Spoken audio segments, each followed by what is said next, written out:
China থেকে আসছে, গার ভিতরে কুরকুর করছে। আসলে চায়না থেকে আবার জেবেলের বক্স কিনে নিয়ে আসলাম। সমস্যা নাই, সাউন্ড লাগতেছে। কলেজটা বিশেষ করে বেশি উন্নত হয়েছে। যাই এলাকার দিকে যাই, তার আগে একটা গান দেওয়া উচিত। আসলে গান শুনতে শুনতে অভ্যস্ত তো।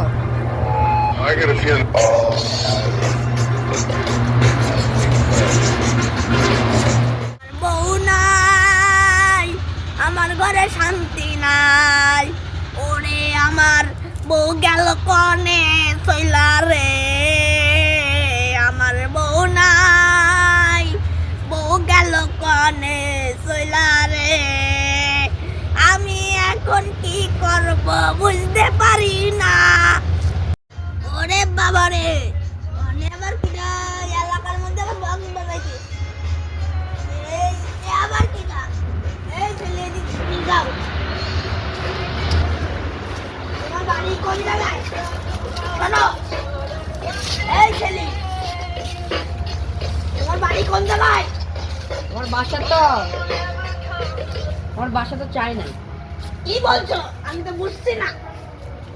তোমার সাথে একটু ফ্রি হ্যান্ডে কথা বলি, আসো বসো। হ্যাঁ বসো।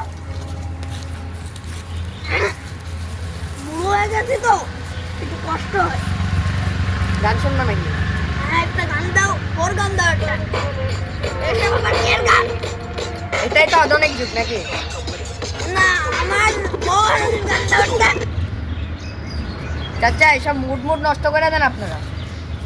এই আসলে ছেলে, আপনার সেন্স নাই। এই ছেলে একটা গান দিয়ে দাও। এই আমাকে লাঠি মারলে কেন? আমি কে জানো? তার সাথে চ্যালেঞ্জ। দাঁড়া, আমার সামালের নে ওই মজরুলের মোড়ে দাঁড়াতিস। তোর ব্যবস্থা করতেছি। আমি কি না তুই তো দেখতে চালি। দাঁড়া তোর দেখাবো। আমি বাড়ি যাই দে, আমার সামালে ডেকে দিয়েছি। এই সামালে ইয়ার ধরি মার। এই সামালে, এই স্যার কি হইছে? তোর বাড়ি এই কোনে? ছেলে, আমার বাড়ি তো চাই নাই। এই আর তুই মার আমার সাথে তুই বেয়াদবি করেছিস কেন? চাচা আপনার তো আমি কিছু বলি নাই, বলছি আরে মার।